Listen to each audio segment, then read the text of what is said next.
اعوذ بالله من الشیطان الرجیم بسم الله الرحمن الرحیم. تر هر څه وړاندې تاسو ټولو مشرانو کشرانو همزولو ته السلام علیکم ورحمت الله وبرکاتو. خدای دې وکړي چې ټول روغ جوړ اوسئ. دا موضوع چې ده دا لږه غټه ده، کوشش کوم چې راټوله کړم، که نه وه انشاءالله به بلې ورځې چې دی هغې باندې به هم سره بحث وکړو، او که نور هم پسې اوږدېدله سره به یې غځوو، د خیره سره کار به په شریکه پرې کوو. نو مستقیما موضوع ته راځم.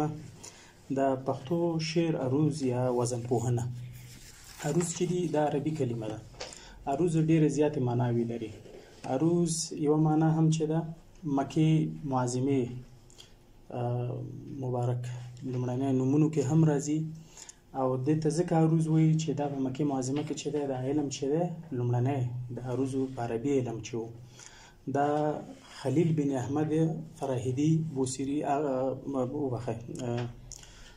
خلیل بن احمد چې دا د هغه کړی او کشف کړی. نو ځکه د عروض نوم پکې خو د دې وجې نه چې دا په مکه کې هغه کړی. عروض چې دی په غره کې یوه ډېره باریکې لیارې لا هم وي چې په غره کې تېره شوې وي. موږ تاسې د غره په دې څنډو کې چې دی یو لیارې چې دی هغه هم وي، او دغه باریکې لارې ته د شعر دغه مثلا چې دا چړل چې دی دا هم ډېر باریکۍ لري خپلې، او نور زیاتې هغه هم شته دی. خو د خاص د موږ چې کله ادبیاتو برخې ته راځو بیا په دې کې چې دی بیا دا هغه علم دی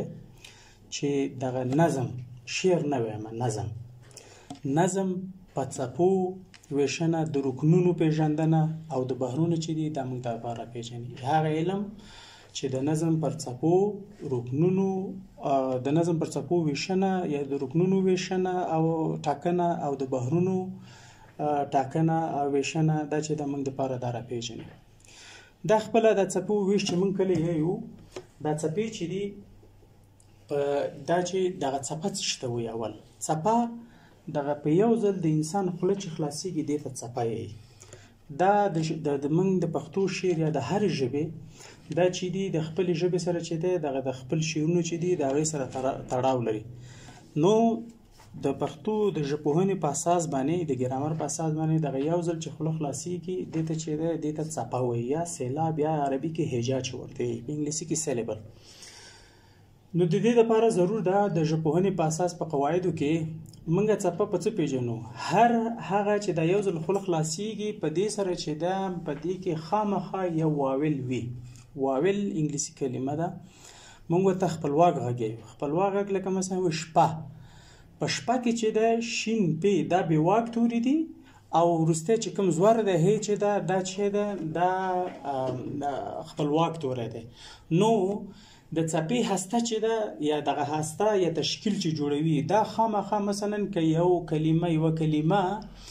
یوه څپیزه وه په دې معنا چې دا کلمه چې ده دا یو واویل لري. که چېرته دوه ځلې خوله خلاصه یا بنده شي دا په دې معنا باندې چې که یو کلمه دوه څپیزه ده په دې معنا باندې چې د دوه واویله لري، یعنی دوه خپلواک توري لري. نو په دې باندې تاسو باید دغه سره سر خلاص شئ، ځکه د پښتو دغه شعر چې کومه مسله ده دا د هغه سره یعنی په ټولو ژبو کې ده د دې هغه د ژبپوهنې سره چې دی ارتباط چې دی دا ډېر ضرور دی. بل وزن پوهنه هم ورته وایي د پښتو شعر دغه د عروضو ته موږ پښتو کې وضع کړې ده. دا خدای دې وبخي مرحوم پوهان صدیق الله رښتین صاحب چې دی د هغه د دپاره وزن پوهنه چې ده دا ټاکلې ده. او دا چې ده یو بل تعریف داسې هم کوي د وزن پوهنې چې د څپو او رکنونو تاسو سره به کېدای شي پوښتنې پیدا شي وروسته رکنونه هم ځان سره وکړي، دې باندې موږ بحث کوو سره. د څپو او رکنونو منظم تکرار او ټاکلو فاصلو ته چې دی دې ته څه وایي؟ وزن پوهنه وایي. دغه منظم تکرار چې دی دې ته وزن وایي. وزن په شعر کې چې دی په دنیا کې چې دا هر شی ګوري دا ټول متوازن دي. په دنیا کې هر شی چې ګوري یا چې وایم لږ فلسفي غوندې بحث به رامنځته شي دی نه، دنیا یا د کائنات چې دی دا د ازدادو مجموعه ده. ازدادو مجموعه په دې معنا باندې انسان خدای پاک انسان پیدا کړی دی، د کې خپل ازدادو مسله څه ده؟ یعنې دې نه خلاصې نشته د ازدادونه. نر دی ښځه ده. په بوټي کې موږ ګوره که چېرته وکتل چې نر او ښځه شته. نر هغه دی چې مثلا هغه حاصل نه ورکوي، ښځه هغه دی چې مثلا حاصل چې دی هغه ورکوي. نو داسې شپه ورځ تور سپین دا ټول چې دي ازداد دي. د دې دا خدای پاک چې دی د دې نه چې دی د ازدادو یو ځای کول نه شي دی دی نه چې دی دغه هغه رامنځته کېږي. نو په دغسې په دې هغه کې هم چې دی په شعر کې په دې څپو کې چې دی موږ وروسته نور بحث ته به ورننوځو ورو ورو. په دې کې چې دي څپې داسې دي چې هغه څپې دي چې خج نه لري، فشار نه لري، او ځینې څپې داسې دي چې هغه یا حجاب داسې دي چې هغه خج لري. نو په دې مسایلو کې چې دی موږ راځو دا وزن دی. دغه څپې چې دي دا چې ټاکل کېږي شعر چې مثلا باید 12 څپې 14 14 2 8 4 دا باید سره برابر راشي. دا برابر چې راځي دا چې دی دې ته وزن وایي. موزونیت یعنی برابروالی. د انسان قد و قامت د خپل موزونیت دی. که چیرته یو انسان موږ وګورو د بلې مثلا کې د امکان لري شته مثلا په دې ورځني ژوند کې ګورو ځینې چې دي ډېر جګ دي د هر چا نظر راوړي. نو چې د موزونیت لږ زموږ د ټولنې چې د متفاوت دی. نو هغه ته چې د خلک نظر په شعر کې که چیرته ګډوډي رامنځته شي غوږونو باندې بد لګېږي. موږ پوهېږو د سلیم ذوق خاوندان چې دي هغه خپله خلک پوهېږي چې دا شعر چې دی دا ګډوډ دی. سړی به نه پوهېږي او سړی شاعر نه دی. مثلا د کلي یو سړی ولسي شاعر دی شعر لیکي، خو که د ده نه یو شعر یو مصره غلطه ولیکي اول د ده خپله په غوږونو باندې بد لګېږي. دا سړی چې دی په دې کلي کې ولسي شاعران موږ ټول پښتانه شکر الحمدلله په دې باندې پوهېږو، پښتانه خصوصا وایي ګورئ د لنډۍ بحر چې کوم دی د لنډۍ بحر چې دی 9 او 11 څپې دی. که په میوند کې شهید نشوي خدای ګلالۍ بېننګۍ ته دې ساتي نه. که دې کې چې دی مثلا یو سړی وایي چې زه ټپه وایم او دا ګډه وډه کې چې ګډه وډه کې ټول پښتانه پې پوهېږي چې دا ګډه وډه. نو دغه وزنونه چې دي موږ مخکې خبره وکړه چې دا د نظم په څپو باندې ویشت دی، په رکنونو باندې ویشت دی، په بحرونو باندې ویشت دی. دغه چې دی دې نه چې رامنځته کېږي دا چې منظم راشي دې نه وزن رامنځته کېږي. او وزن موږ څه ویلي؟ وزن د څپو رکنونو او بحرونو د څپو او د رکنونو منظم تکرار دی. وزنونه اوس په څو ډوله باندې دي؟ په بېلابېل ډولونه شته یې دې دپاره. یو وزن چې دی د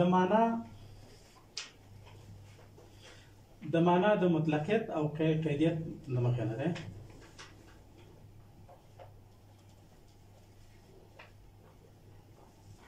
د معنا د مطلقیت یا قید د مخې نه ځینې داسې غږونه هغه شته دی غږونه موږ د شعر چې دی دلته د شعر بحث دی د غوږ سره کار دی.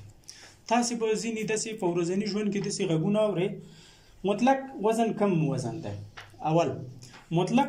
هغه وزن دی چې د بېمعنا غږونو نه چې دی د بېمعنا غږونو درلودونکی وي. بېمعنا غږونه اوس چې دی د اوبو شړار دا چې دی هغه دی یو غږ دی موږ اورو خو معنا پکې نشته دی. مثلا که چېرته په ځنګله غره کې تاسې په پاتې شوي دا د باد چې راځي یو شغ پیدا کوي. دا خپله ګوره یو خوند یو موسیقیت سړي ته ورکوي. ځینې وخت کې خلک د مرغیو اوازونو ته هم چې دی غوږ دي په دغو کې هم چې دی څه نه څه چې شته دی دغه غږ چې دی وزن دا شته دی په دې کې شغ شغ. مثلا اوبه دا څپه چې راجګېږي دا چې ځي ورو ورو ورو ورو ورکېږي د خپله د اوبو د څپې راجګېدل د دې اوبو شړا دا چې د خپل هغه دی. مثلا یو د موسیقۍ یو آله ډبوی ډول دی دا وخه د خپله یو چې کوي یو هغه لري وزن لري خو معنا پکې نشته دی. یو شپېلی دی مثلا مار د شپې چې دی یو شپېلي وخي که تاسو اورېدلي یا چینچاران په کور کې په خامه کورونو کې چې دی ودانیو کې هلته هم چې تاسې وګورئ د چیر چیر چیر چیر یو اواز کوي. دا خپله چې دی دا منظم تکرار دی د غږونو چې دی خو چې دی معنا پکې نشته دی. خو په دې داسې هم نه ده چې په دې کې چې موږ معنا نشته. مثلا د موسیقۍ یو راګ غږي یو شپېلي څو غږي خو هغې که دی خپله پکې معنا وراچوي معنا پکې شته ده خو هغې ته زر ذهن چې دی څنګه کېږي زر نه رسېږي ذهن دې ته. نو دغه چې دی دا موږ چې دی دا په مطلقیت وزن کې رسو. بل چې دی بل د مقید وزن دی. بل مقید وزن چې دی د موږ کار د دغه وزن سره دی په شعر کې. دا هغه دی چې معنا لرونکي غږونه وي. معنا لرونکي غږونه ولري. مثلا موږ تاسو چې دا خبرې کوو ورځنۍ او دا چې دی منظم تکرار منظم څپې ولري د دې په اساس باندې چې دی دا هغه کېږي دا وزن چې دی کم رامنځته کېږي دې ته موږ مقید وزن وایي. یعنې غږونه داسې وي چې معنا ولري. چې معنا ولې دې د چې د ابو شیخ الرئیس ابو علي سینای بلخي چې د هغه په خپل یو کتاب لیکل هغه ډیر غټ تالیفات کړي ډیر ستر عالم سره تیر شوی د افغانستان ابو علي سینا بلخي چې د هغه یو خپل یو کتاب لیکل الشفاء په نام باندې په هغه کې د چې دغه وزن ته چې د ته شعري قاوي ایقا خوږ غږ دغه چې د یا شعري لحن مقید وزن چې د زمون کار دغه وزن سره بیا د خپل دا وزن په څو ډول ده دا بیا خپل بیا په دوه ډول باندې ده دا مقید وزن یو مقید یو چې د حقيقي وزن ده بل چې د مجازي یا نیمګړی حقيقي وزن کوم وزن ده حقيقي وزن همغه وزن دی چې موږ د مخکې چې ورته ویلي مطلب دا مقید وزن چې دی دا چې کله تشریحي کې په دیس کې به دا فروعاتو کې چې دی د دې نورم چې دی تشریح راځي دا حقيقي وزن چې دی دا مغه وزن دی چې معنا لرونکي اوازونه ولري حرکات ولري حرکات او سکانات په کې چې معلومه او بل دا کومه فاصله چې دی د فاصله چې دی د واضحه وي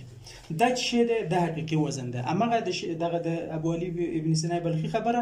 دا په دغه ځکه چې د حقيقي وزن کې زمونږ د شعر سره کار دی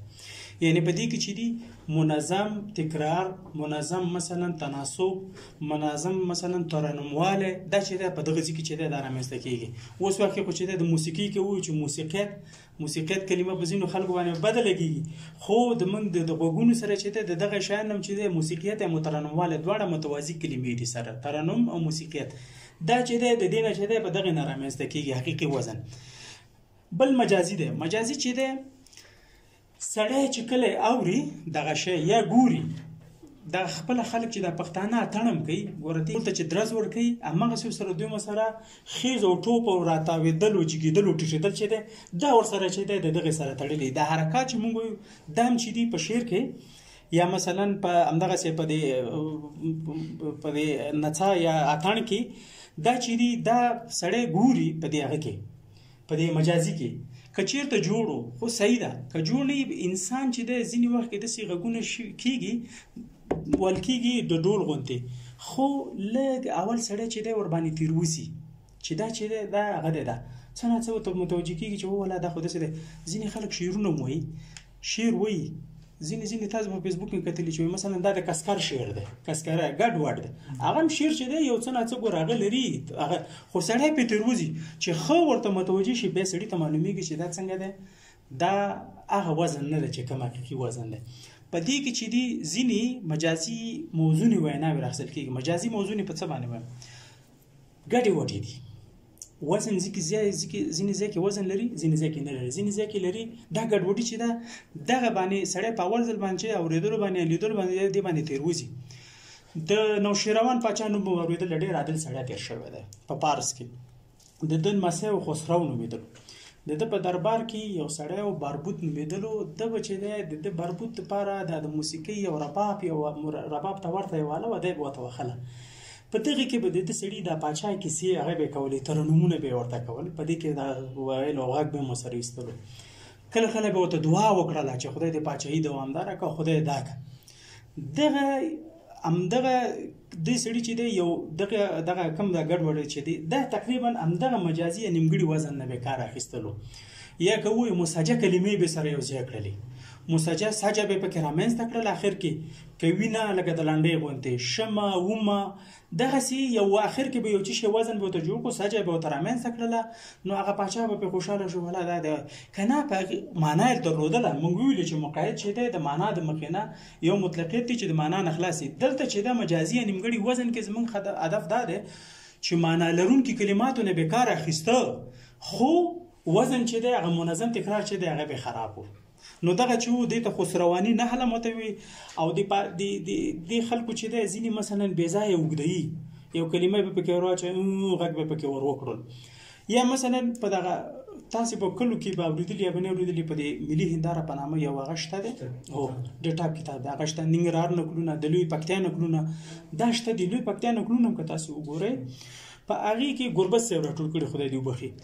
دا د راټول کړي په هغې کې چې دی دا ځینې نکلونه چې وي په دې کې چې دی بیا ځینې نکلونو منځ منځ کې چې دي دا د نارې دي دغه نارې چې دي په دغه د نکلونو نارې ورته په دې نارو کې چې دی ځینې ځای کې چې دی دپاره چې دا وزن پوره کړي بې ځایه اوږدوي وای وای وای کلمه پکې ور واچوي وزن جوړوي یا مثلا تاسو به یو سندرغاړی نوم یې نه راځي ما ته لږ لږ مې خلکو مې په فیسبوک کې جګوي اورېدلي دي اله وش وش وش یو شی دی یو داسې یو سړی دا چې شی کوي په دې باندې وزن پوره کوي نو دغه چې دی مجازي یا نیمګړی وزن دی معنا په ځینې ځای کې مثلا نه لري اوس کلمات په دې کې وای وای معنا لري درد لپاره خلک وایي خو ځینې ځای کې چې دی بې معنا هم نه لري په دغه ځای کې مجازي نیمګړو کې یو سندره به تاسې بله م اورېدلي یاره لوی شي و نانا نانا دا نانا نانا څه معنا هېڅ معنا نه لري هېڅ معنا د څه شي دپاره دا ورسره راوړي د دې دپاره راوړي ورسره چې دا د خپل کم وزن چې دی دا په د مجازي یا نیمګړی هغه چې دی وزن ورته په دې وایي چې یای کلمات معنا نه لري یای مثلا وزن چې دی کلمات معنا لري خو هغه وزن په پوره کوي نو دې ته چې وي دې ته نیمګړي یا مجازي وزنونه یعنی ضرورت ورته نه وي خلک راخلي کشي بې ځایه اوږدوي نو دې ته چې وي دې ته مجازي هغه نیمګړی وزن وي بل چې دی یا خو دا وی شو د مطلقیت د مخې نه او د هغه د مخې نه د وزن د قیدیت د مخې نه بل یو وزن چې دی یو ته کمی وزن وي کمی یا څومره ایزه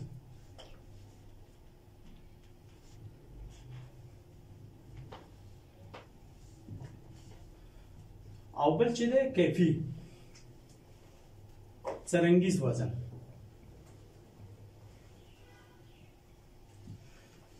کمی وزن کم وزن دی دا د نړۍ په بېلابېلو ژبو کې چې زه دا خبرې کوم دا د نړۍ په اکثرو ژبو کې شته دي دا خبرې په ځینو کې تطبیقېږي په ځینو کې نه تطبیقېږي اوس راځو په دغه کیسې کې چې معلومیږي د وزن د کمیت د مخې نه او د کیفیت د مخې نه کم وزنونه په دوه ډوله دي یو کمی یا کیفي وزن کم وزن دی دا هغه وزن دی چې دې کې د څپو یا د رکنونو دا کمې څپې چې موږ د غږونو د خولې نه راوباسو د دې څپو ته چې دی یا هجاو ته چې دی دغې ته ارزښت ورکول کېږي چې څپه څومره ده څومره څپې دي او دا غږ څنګه دی دا اوږدوالی لنډوالی دا څنګه دی مثلا په عربي شعر کې که چېرته موږ وګورو هلته چې دي د عربي شعر که چېرته ژوند وي انشاءالله په هغې باندې به بیا سره یو ورځ بحث وکړو چې د عربي شعر عروض هغه څه ډول دي خو فی الحال زه فقط یو څو مسایل یې ذکر کوم موږ په پښتو شعر کې کولی شو چې سفر سرور او سخوندر بخښنه غواړم د کلمات مې دې دپاره داسې دغه یو سخوندر کلمه ځینې خلک کېدای شي ورته وخاندي خو د خلاصۍ هم ترې نشته ده زه ژبپوهنې سره لاړم مثلا په سفر کې چې دی د سین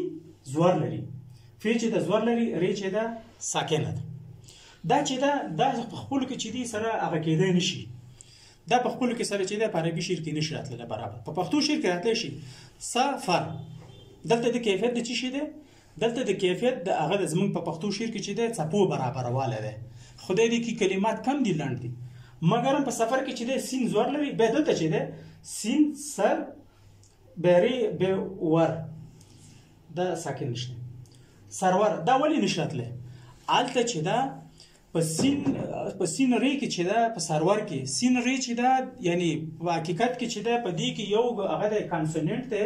به یو واول دی به یو کانسوننت دی او دلته چې دی یوازې سین چې دی کانسوننت دی ورپسې هغه کې چې دی واول دی نو دلته چې دی ولی برابر راځي الته عربي کې چې دا مشکل دا دی چې دلته ارزښت دې ته ورکول کېږي چې دا کلمات باید سره برابر واوسېږي دې ته راکښلې څپه وایي او هغې ته چې دی یعنې یو وسته وي یعنې ځان ته داسې یوازې یو متحرک توری فقط راغلی او دلته چې دی دوه تورې دي خو په پښتو کې دا شی نشته دا سره نشي تللی بل سخوندر کلمه کې چې ده دا سین هم چې دی دا هم هغه دی ساکن دی خیم ساکن ده واو چې دی بیا هغه لري دا هم دوه څپیز دی سخون در دا چې دی دوه څپیز دی دا هم دا ټول دوانه دا ټول کلمې سره هغه دي دا دوه څپیز دي ولې نشي راتللی ځکه نشي راتلی چې په عربي کې چې ده په هغه په ساکن باندې چې ده د هغه نشته دی په عربي کې په ساکن باندې ابتدا نشته دی نو په لحاظ هلته چې دی سین او خی او دا چې دی دا خی غورځوي سخا ون او در دا وندر د سرور سره راتلی شي خو د سفر سره چې دی دا نشي راتللی نو په لحاظ دلته چې کوي دلته د څومروالي ته د څپې څومروالي ته ارزښت ورکول کېږي چې څپه څو کلمات پکې راغلي څو اول راغلي څو کانسوننټ راغلي هلته چې دا نشي راتللی که په دې باندې انشاءالله به د عربي عروض باندې به په دې باندې بحث سره کوو به خو دلته چې دی په پښتو کې چې دی دا نشي راتلی نو کیفي وزن څنګه دی کیفي یا څومریز وزن هغه وزن دی چې په دې کې د څپې هغه څومروالي ته چې دا څومره غټه ده څومره وړه ده دې ته چې دی ارزښت ورکول کېږي بل کیفي دی کیفي چې دی کیفي خپله بیا په درې ډوله باندې دی دلته چې د کیفیت کې به موږ څه خبره کوو کیفیت کې د خج د مخې نه خبره ده خج یا فشار دلته د خج د لرلو او نه لرلو د مخې نه خبره ده دلته کیفیت چې دی یوازې د څپو مسله نه ده څپو ترڅنګ چې شي مسله ده د څپو ترڅنګ د هغه مسله هم ده د خج مسله هم ده دا خپله بیا په درې ډوله باندې ده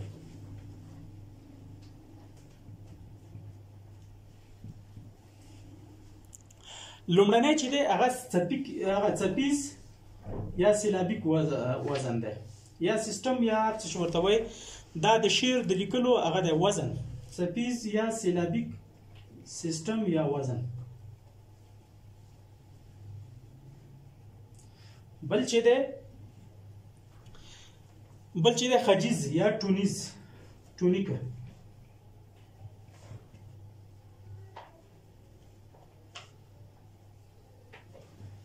ټونیک وزن یا سیستم ورته ویل شي او بل چې دی څپیز خجیز دی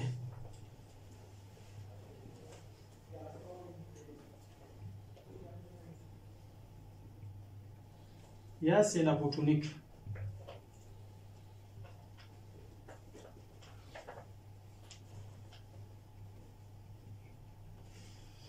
څپیز یا سیلابیک وزن کم وزن دی په دې کې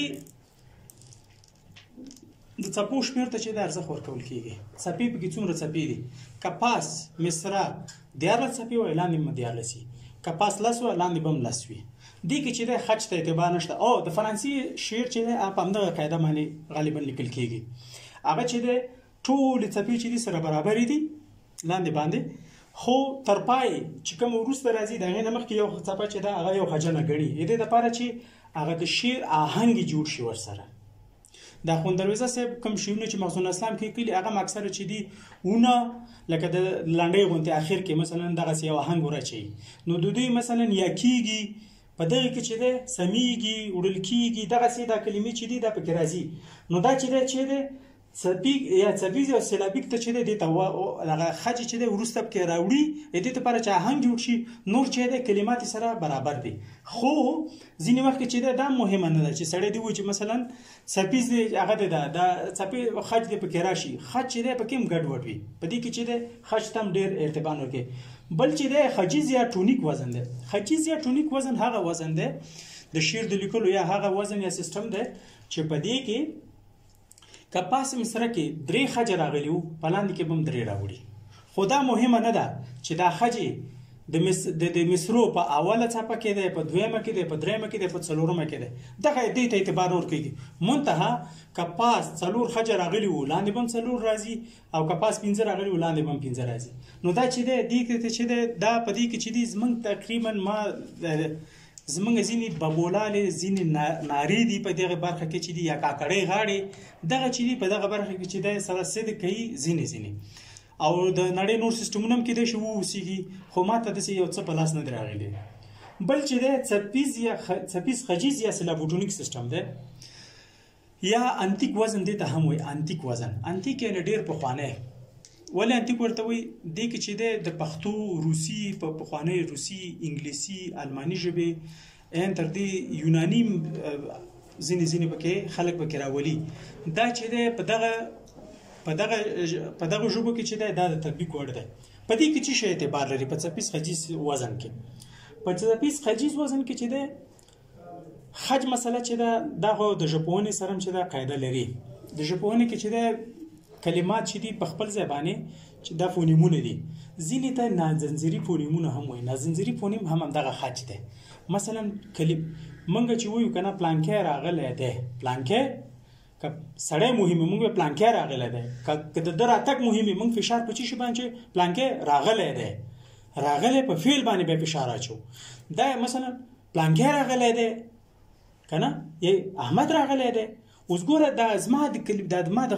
غوګونو هغه د کم خط شه دی زی کله یو ځای تړم کله بل ځای تړم په یو کې سوال راغله پلانکې راغلی دی تعجب غونډه شو پښتنه ده بلکې پلانکې راغلی دی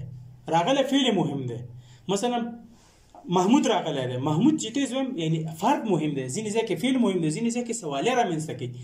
نو دا چې دی د کلماتو هغه د نازنځري فونیم دی ته وایي نازنځري فونیم دا دی چې په لیکلو کې نشته خو په غږ کې چې دی اوریدل کېږي محسوسېږي نو خط چې دی خج هم همدغه هغه رامنځته کوي دا نازنځري فونیم دی هغه لیکل کېږي نه مګر هم په غوږونو باندې چې دی محسوسېږي نو د پښتو شعر چې دی هم په همدغه سیستم کې چې دی زموږ په دغه جیم کټګورۍ یا څپیز خجیز سیستم کې راځي دغه اوږد د مخکینۍ مقدمه مې دې دپاره دا کېښودله چې موږ تاسې پوه شو چې د پښتو شعر چې دی کوم سیستم کې راځي نو په نړۍ کې دغه درې سیستمونه چې دي دا ډېر هغه دي دا موجود دي چې څپیز یا سیلابیک وزن دی خجیز یا ټونیک وزن دی او بل چې دی څپیز خجیز دی یعنی چې هم څپه لري هم خج لري خو د دې شعر د څپیز خجیز د نورو سره توپیروالی اوس په څه کې دی په دې کې چې دی د مصرو برابر دی په خجیز کې چې دی د خجونو برابر دی خو په څپیز خجیز کې چې دی هم به مصرې برابر راولي او هم به خجونه برابر راولي خجونه په څنګه معنی په خج باندې که موږ لږ بحث سره لږ نور موکو د ژبپوهنې اړخ ته لاړ شو خج چې دی یو کلماتي خج دی کلماتي خج دا دی چې مثلا ټولې یو څپیزې کلمې چې دي دا په حقیقت کې خجینې دي په خپل ذات کې خج لري هر کلمه چې ده ځان ته خپل خج لري که دوه څپیزې کلمې دي دوه څپیزې کلمو کې داسې کلمې شته چې هم په لومړۍ څپه خج راځي هم په دویمه راځي مثلا زه به یو مثال به درته ولیکم موږ تاسې ټولو تلفظ کوو سره دغه همدا یوه کلمه ده عبدالرحیم صاحب دا څنګه وایو موږ غوټه صحیح شو غوټه دلته چې ده د دې په دغه لومړۍ څپه باندې چې ده په دې باندې خج راغی په دې واو باندې خج راغی غوټه او که زه وایم همدا صحیح ده غوټه لا هغه چې سړی اوبو کې ځان ډوب کړي دې ته غوټه واخلي که نه او غوټه د ګنډې د ګیرې په معنا باندې او غوټه د اوبو کې د ډوبېدلو ځان چې سړی ډوبوي دې ته غوټه نو خط چې دی په کلماتو کې چې دی په دغه کې چې دی د دې په وساطت باندې منګه چې دی څه کوی شو په دغه کې او بل دغه چې دی دا ثابت خجونه دي یعنی څنګه دي د کلمات هر کلمه چې ځان خپل ثابت خج لري خو د شی بل کلمات هغه کلماتي هغه د غونډلیز یا مثلا نحوی یا تاسو ما جملې چې مخکې جملو کې ویل چې هم منفي شول هم مثبت شول هم فکر فاعل مهم دی هم مثلا فعل مهم دی هغه مې هم درته ویل په جمله کې یا د نحوی په اساس باندې هغه نحوی مسله ده نو هغه چې ده هغه ته چې ده هغه حجم چې ده مخکې ورسته کې په کلماتو کې چې ده دا بالکل ثابت ده خو زه یو شعر د طریقه متاسفه به د پښتو د شعر کوم هغه چې ده دا خج دا دومره پیاوړی ده چې دا کلمې چې کوم خپل ځان ته مستقل کم خج لري دا چې د دې ملا ماتي د پښتو د شعر وزن شه ده ګوره دا مونږ چې ویلو غوټه یا غوټه دا کوم ځکه چې خج راځي د پښتو شعر کې چې کوم ځکه خج راځي په پښتو شعر کې اکثره کوم شعرونه چې لیکل شوي دي کچا مطالعه کړي مې لګلګ په دا اکثرو کې چې دي دا څلور څپیز رکنونه تشکیلي څلور څپیز دي ټول اکثره شعرونه اکثریت خو درې څپیز هم شته ده رکنونه رکن اوس کېدای شي ځینو خلکو سره پوښتنه پیدا شي چې څپه خو دې ویل رکن اوس څه ته وایي دې ته هم راځو درې څپیز خو چې د خج مسله ګوره بیا معنی ده پاتې نشي او خج چې زه خج یو بیلګه لیکم درې څپیز رکنونه دوه څپیز هم شته او یو څپیز هم شته ټکي ښکته نور خو څلور څپیز ولې وایم څلور څپیز په دې باندې وایم چې هر شعر چې دی اکثریت د پښتو اکثریت شعر دا د اول څپې دي تر ټولو واحد د عروض لومړی بحث چې دی هغه څپه ده ول خلقلت د څپو نه چې رامنځته کېږي رکنونه کوټه شو رکن داسې دی لکه کوټه د کوټې نه وروسته بیا چې دی غاټ موږ ورپسې چې بحر ورته وایي ټول کور دغه اول تعداد چې دی د اول تعداد چې دی د پښتو شعر څپه ده خج د څپو نه وروسته چې دی بیا چې رامنځته راځي رکن دی د رکن نه وروسته چې دی بیا مکمل بحر دی رکن پښتو شعر ما ویلي چې اکثریت یې څلور څپیز دي یو شعر به څوک راته ووایي او که زه خپله د همدا لنډۍ ولیکم یوه که په میوند کې شهید نه شوې صحیح شوه همدا شعر چې دی دا زه درته وایم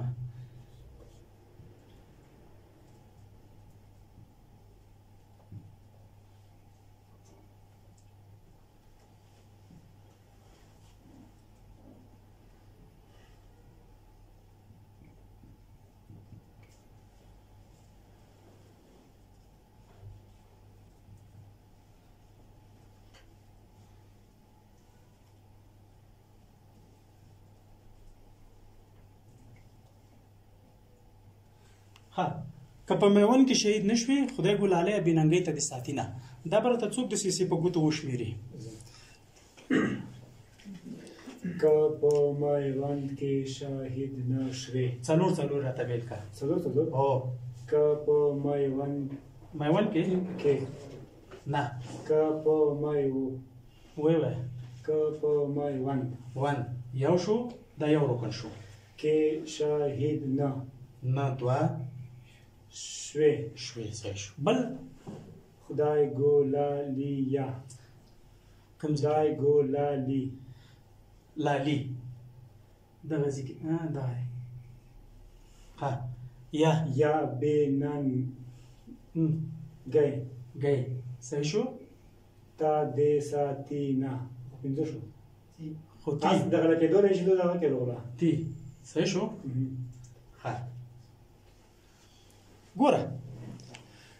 د پښتو دا ټپه چې ده د دې په هر څلورمه څپه باندې خج راغلی دی زه د څپې دپاره چې ده دغه نښه کاروم اکثریت دا کارول شوې ده صحیح شوه او دا د څه شي دپاره ده دا د خجنې څپې دپاره منفي علامه ده د هغه دپاره چې ده د بې خجه څپو دپاره ده او د خجنې دپاره ده بیا د رکن دپاره دغه یوه ولاړه نښه اوږد الف غوندې دا ودرم ګوره دا چې دی یو ګوره کا په مای ون د پښتو ټوله ټپه چې وګورې ټوله ټپې چې دي په دغه سور باندې راځي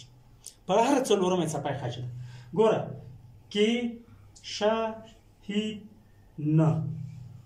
نه چې دی وزن دی دا هغه د خجنه څپه ده او شوې چې ده اخر کې نیمګړی رکن پاتې کېږي زه به دا درس له ګرامر کې کوم هغه شورانه او شورانه نه صحیح بله ګوره خدای ګو لا ل خج هغه خج او رکن شو رکن بیلون کې نه جوړون کې نه یا بی ننګ گئی خج او رکن بی دا بلم تا دی سا تی نه نیمګړی رکن ورسېدی دا چې دی دې ته مولې ما نیمګړی رکن ویلې دې ته ما ځکه نیمګړی رکن ویلې چې دا هغه نه لري دا خج نه لري یا هغه کم ولې یو خو د رکن د نه درلودو له مخې نه دا نیمګړی رکن شلو بل د څه شي نه مخې نه بل د دې د مخې نه چې دغه کم دغه هغه چې دی د دې شعر چې کم هغه دی دا بحر وزن دی دا څلور څپیز رکنونه لري یعنی دا څلور څپیز چې دي د څلورو کې نه چې دی یوه دانه چېرته پکې څلور پکې یعنی پکې نشته دي کې دا نیمګړي دي درې نور تی پاتې دي داسې هم شته دی چې کېدای شي دوه پاتې شي دلته دوه پاتې شي دوه څپې چې دی نورې ونه لري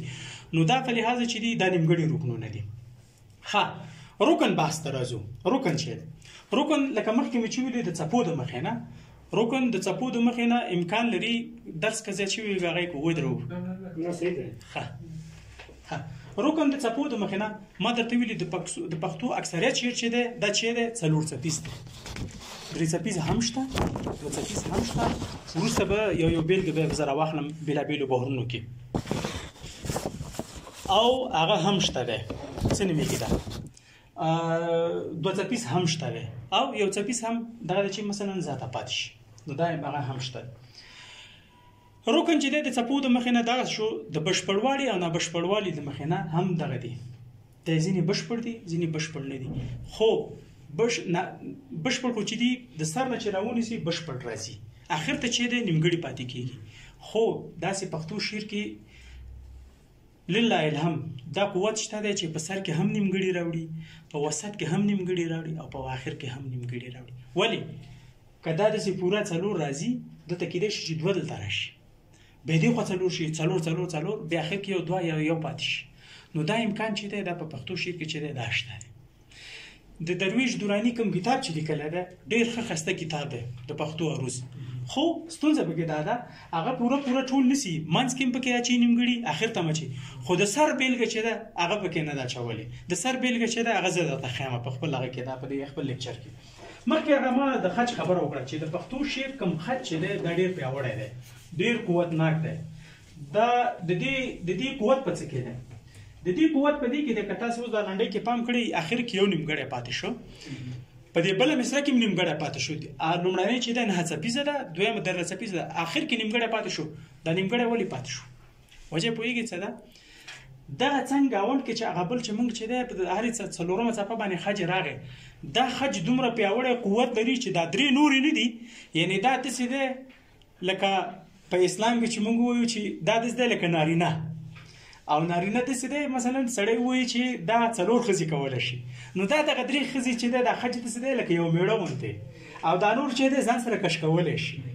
دا دومره پیاوړی دی د پښتو شعر خج یا مثلا په ژبه کې د نورو ژبو کې چې دی ما مطالعه نشته دی هغې کې هم د حاصل قیاس کېدی شي په فارسي کې هم دغسې کېږي نو د دې خج چې دی پیاوړتیا په دې کې لکه د میړه غوندې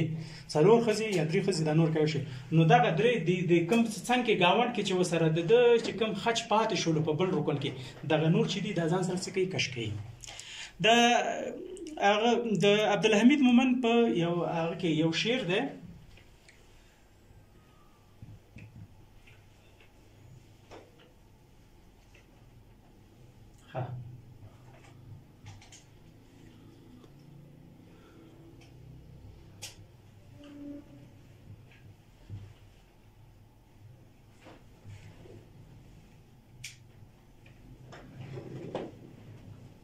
دا د حمید بابا یو دوه غدي ده یو دیوان دی یو شرط الاسلام د ترجمه کړی دی د قاعده برخه بحث پکې ده یو دوه چې دي نور غدي ده کیسې دي یو د شاو غدا کیسه ده بل د نرنګیش کیسه ده په دغه دوه کیسو کې دغه یو بیت چې دی راغلی دی زه د لیکم اول په پښتنه تاسو نه وکم چې دا تاسو څنګه تلفظ کوئ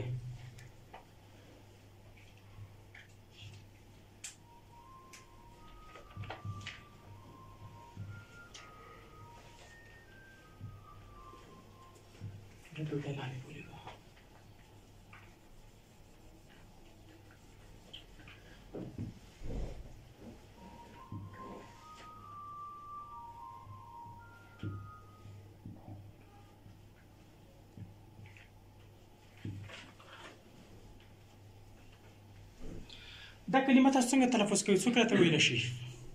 توبه څنګه تو با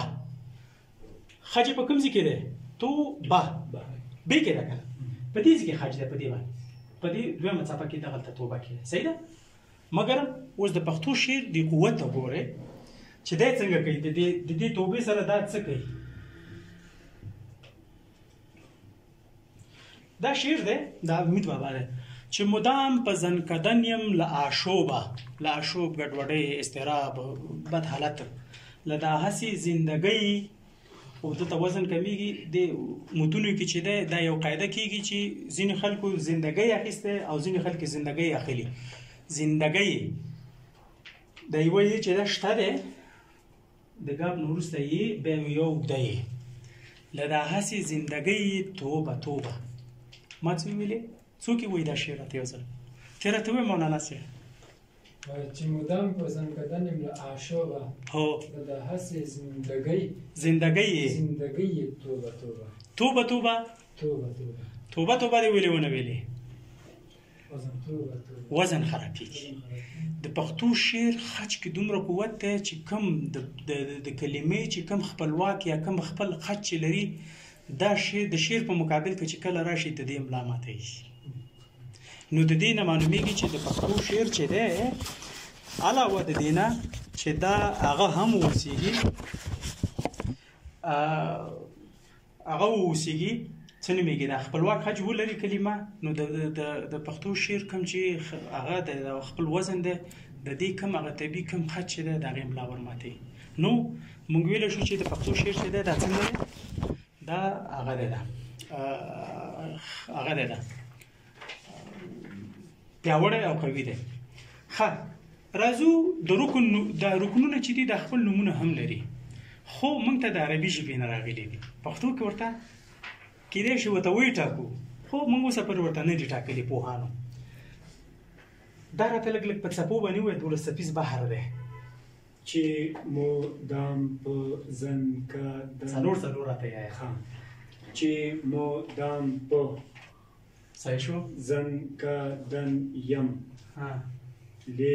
لی آ شو با صحیح شو ل دا ه سے صحیح شو زن دا گئی یا صحیح شو تو با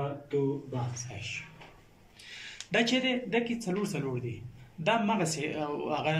هغه غونتې نه دی. د دې وزن چې دی پوهېږي تاسو چې دی د دې خج دا 12 څپیز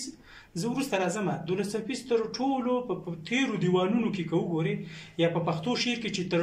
تر ټولو ډېر لیکل شوی دی همدا 12 څپیز بحر دی. دا چې دی څلور په دې کې دی څلور په دې کې دی چې ساده ده بې خجه څپه ده مو بې خجه ده خو درېیمه څپه چې ده په دې باندې خج دی. دا د پښتو تر ټولو مقبول ترین یعنی تر ټولو ډېر خوښ شوی تر ټولو ډېرو چې شاعرانو پکې هغه کړی دی پکې خپله طبع ازمایي کړې ده او پکې شعرونه لیکلي هغه همدا بحر دی چې مدام ودرېږي په زن کا دن خج دی او یم بې خجه څپه ده ل ساده ا ساده ده شوبه خجنه او اخر کې داسې دا په دې لاندې مثلو باندې هم چې دی په دې باندې هم حاصل قیاس چې کېږي تطبیقېږي. ښه دغې ته چې دی دغې رکن ته چې دی ما رکنونه وویشل. لومړني ته چې دی چې وایي صدر وایي لومړني ته صدر یعنی په سر کې دی صحیح ده. دې وروستي ته چې کوم دی د لومړی مصرې دې ته چې دی دې ته عروض وایي دی اخیری ته چې دی ته عروض وایي. دا منځ مې ولې پرېښو منځ کې خو دې کې 14 څپیز بهر راشي 14 څپیز کې چې دی به 2 حشوې دې ته حشوه وایي دې رکن ته څه وایي د منځني رکن ته دې ته حشوه وایي حشوه هی حلوا شین واو هی دې ته حشوه وایي. په منځ کې چې څومره هم راځي د ټولو ته چې وایي حشوه لومړی حشوه د لومړی مصري لومړی حشوه دویمه حشوه درېیمه چې څومره غټیږي نو هغومره حشوې زیاتیږي. لاندنۍ مصري کې چې دی لکه د بیت دویمه مصره دې ته چې دی دې ته ابتدا وایي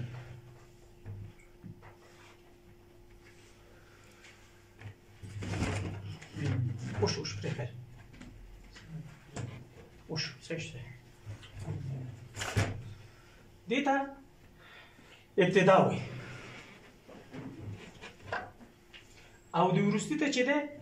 ضرب یا اوجز وایي ضرب یا اوجز اخر کې نور چې دی غاړه ږدي او خلاص.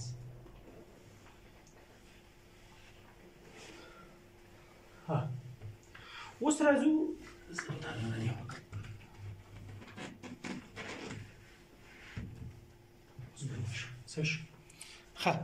راځو زه به یو څو بیلګې درته تاسو ته وړاندې کړم. پښتو شعر کې ما ویلي چې د نورو ژبو د څپیز او د خجیز سره فرق په چیش کې دی. څپیز کې چې دی مصري برابر واله دی او په نورو کې چې دی په دویم سیستم کې چې په وزن کې چې هغه کې خجو مګر په پښتو کې چې دی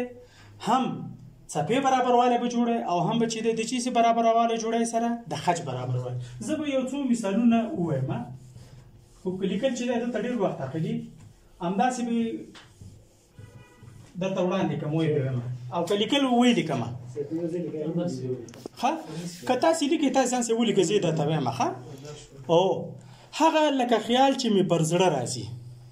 هغه 11 څپیز دي ټول دا کوم مثالونه چې زه ورکوم زه تاسې فقط وایم یا په پروانې کې همداسې په خیر د ووایم دا وره کې تاسو زه درکوم بیا د فوټوکاپي کې درته ګوره په پښتو شعر کې چې دی مصري چې دي برابر دي زه دلته مثالونه وایم 1 2 3 4 5 6 7 8 9 10 11 12 13 14 15 بیلګې مې راوړي دي دا ټول 11 څپیزې دي خو خجونه فرق کوي نو همدې وجه نه ما څه ورته ویلې چې د یعنې دلته چې دی خج که چېرته ځان بې ځایه کي بله خبر دا ده موږ د رکن کتاب مسله پاتې شوله رکن 4 څپې دی صحیح ده 3 څپیز هم شته دی په یو کې چې دی مثلا که موږ وي چې خج په رکن کې په اوله څپه راغی صحیح ده نو تر اخره پورې به څنګه وي دا به په دغسې راځي ما مخکې چې کومه بیلګه وړاندې کړله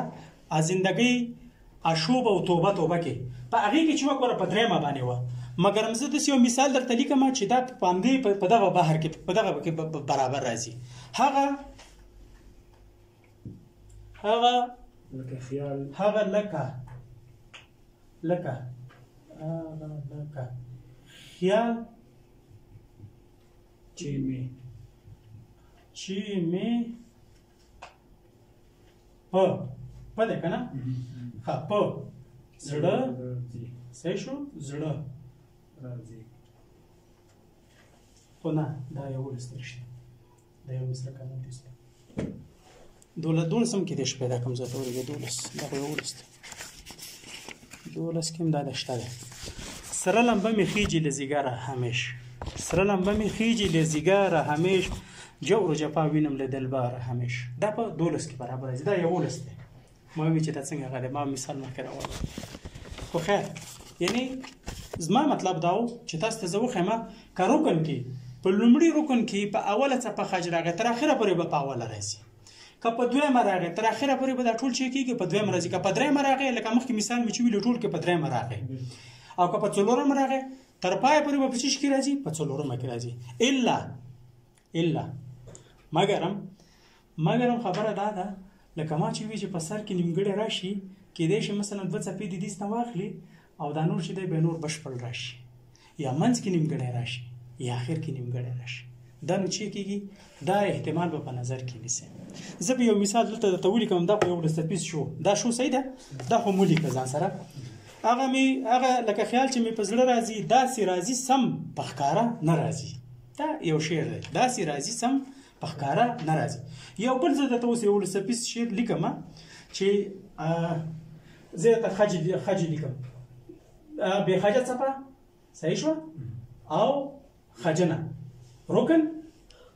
شو بیا بې خجه بیا رکن دې کې 3 څپیز رکنونه زه تاسو ته ښیم هغه ټول هغه ده څلور بیا بنده ده رکن ختم بیا مثلا یو بې خجه څپه دویمه بې خجه بیا درېیمه او بند بیا بې خجه بیا خجنه دا څو شوي تاسې وشمېرئ رحیم صاحب 3 9 او 2 11 په دې کې زه یو مثال درته لیکم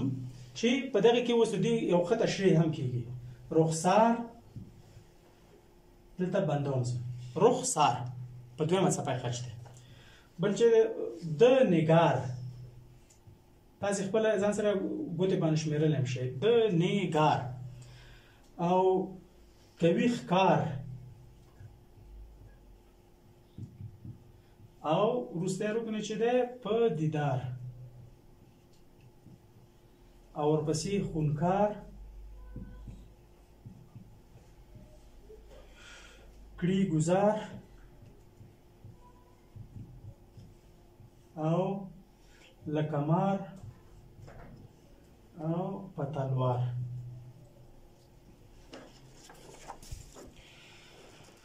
په دې کې وګورئ ولې ما دا 2 څپیز ونیولو د نور غوندې مې 3 نه نیولو یا ولې زه 4 نه نیسم دا چې د دې د پښتو شعر عروضي وزن کې یو بحث دا هم دی چې کله دې ته په قافیو بحث کې چېرته ژوندي په دې باندې به هم سره باید بحث سره وکړو د قافیو بحث چې دی دا خو د شعر بیروني موسیقي ده به بل چې دا داخلي موسیقي ده، بل چې دا اړخیزه یا کناري موسیقي ده. دا په اړخیزه کناري موسیقي چې ده ردیف او قافیه دا راځي. رخسار د نگار دا پرلپسې قافیه چې راځي د خپل رکنونه رامنځته کوي. د پښتو شعر دغه دا کې په فارسي کې هم شته دی، دا شی په اردو کې هم شته دی، ځکه چې دا ژبې زموږ چې دي ورته دي سره په دې هغه کې دا غږونو کې. رخسار دلته چې راغی ګو رخسار دوه څپیز نیمګړی رکن په سر کې راغی. هغه ما چې ویلې درویش صاحب چې کوم ښه کتاب لیکلی د هغې نیمګړتیا دغسې کې ده چې په سر کې هغه چې دی هغه نیمګړي رکنونه چې دي نه دی اچولي، په وسط کې راوړي دي او په آخر کې راوړي دي. نو رخسار د نگار کوي ښکار په دیدار. دا خپله چې د متوالي قافیه راځي دلته چې لږ لږ وقفه اخیستل کېږي. شعري وقفه چې ده د دې یو ځانګړی بحث دی چې شعري وقفه مثلا هغه څه شته وي، هغه دا ده چې مثلا سا رامنځته کوي، سا به پکې لږ لږ اخلي. نو دا قافیه چې دی منظم پرلپسې تکرار هم چې دی دا چې کوي دا د رکنونو په ایجاد کې د دې هم ډېر غټ رول دی. رخسار د نگار کوي ښکار په دیدار او هنکار پلی گذار لکه مار په تلوار. دغه لومړني چې دي لومړني دوی چې دي د دوه څپیز دي او نور چې دي نیمګړی هم دی. د نور څه ځکه ولې نیمګړی دی چې نور په نور شعر کې چې دی هغه درې څپې دي غټ دي. په سر کې چې دی درویش صاحب په سر کې پوره راوړي، منځ کې او اخر کې نیمګړي راوړي، مګر هم دغسې بېلګې ورته لاسته نه دي ورغلي. نو د دې په واسطه سره کولی شو چې موږ مثلا ووایو چې دغسې په سر کې هم نیمګړي رکنونه چې دي هغه راتلی شي. نو هغه زمونږ خبره څه ده؟ زمونږ خبره دا وه چې د پښتو شعر کوم وزن چې دی یا مثلا سیستم یا د لیکلو کوم هغه طرز هغه چې دی د نظم هغه دا دی چې دې کې چې دی د څپې تر څنګ چې دی خط چې دی دا ډېر مهم دی. خو په پای کې یوه خبره زه ورسره راغونډوم، خط چې دی دا نهایي مهم دی. ګوره په دې ځای کې چې دی په دویمه څپه خط راغلی، دلته په درېیمه څپه په دې رکن کې راغلی، په دې کې هم درېیمه راغلی، په دې بل کې هم په درېیمه راغلی. نو د پاس نه تر اخره پورې دا چې کېږي دا کېږي. خو لکه ما چې مخکې یو مثال ورکړلو چې د پښتو خج داسې دی لکه د پښتنو یا د کوی په اسلامیاتو کې د میړه غوندې چې دا نور ځان سره کش کوي، دومره قوت هم لري چې خجونه که ته مکمل راوړي یوه مصره او دوه مصرې که چېرته اضافه شي په شعر کې یا په نظم کې پروا نه کوي. یو او دوه مصرې که اضافه شي په څه معنا باندې؟ خجنې نه بې خجې څپې. په پښتو شعر کې موږ مثالونه شته دي. ما ځان سندره اخیستی دیوان تاسې راواخلئ. نازولی زوی نه اخلي ادب، نازوه په درېیمه څپه یې خج دی، نازولی زوی نه اخلي نازولی زوی نه زوی ویل کېږي زویه نه اخلي ادب په درېیمه څپه خج. دا کوم بحر دی؟ دا د دولس څپیز بحر دی. اوس ګوره ولې دې کې ګوره دا خو په درېیمه څپه خج راغی که نه، څو څپې شو؟ 11 شو. 8 څلور 8 درې 11. مګر دا د دولس څپیز دی. ګوره یو مصره پکې زه دی په څه شي دی؟ دی قافیهوالې مصرې دي، یعنې هغه مصرې چې په هغې کې قافیه راځي. په غیر مصرف بیت کې چې دی په غیر مصرف بیت کم بیت ته ویل کېږي. مصرف بیت چې دی دا د سر بیت، نازولی زوی نه اخلي ادب او د نخل سیوری نه نیسي رطب، دا چې دي دا مصرف بیت دی. مصرف بیت یعنې چې دواړه قافیې پکې راشي. غیر مصرف بیت هغه دی چې ورپسې نور راځي. ګوره بل ورپسې مثال ته دا به 12 راځي. ونیومه شه هغه زوی ونیومه شه هغه زوی ونیومه شه هغه زوی دی په خوا پورې چې دی 12 راغی. یو مصره دوه مصرې ان تر دې زیات څه داسې شي لیکلی چې دوه مصرې چې دي پکې اضافه دي، خو دا به کمې مصرې وي، دا به بې خجې. نو دا امکان شته چې ځینو کې چې دی یو مصره کمه وي په بله کې اضافه وي. نو د پښتو شعر چې دی په دې اساس باندې موږ وایو چې دا څپیز خجیز دی. خجونه به پکې مکمل وي، که یو مصره کم او زیاته شوه پروا نه کوي. نو که چا سره څه پوښتنه وي زه تاسو په خدمت کې ولاړ یم. ما فقط دلته دا دې دپاره ولیکل دغه دوه مثالونه چې تاسو ته معلوم شي چې دواړې هغه دي دا 11 څپې دي، خو خجونه فرق کوي. نو په لحاظه دا چې دی د پښتو شعر څپیز او خجیز دی. که چا سره څه پوښتنه وي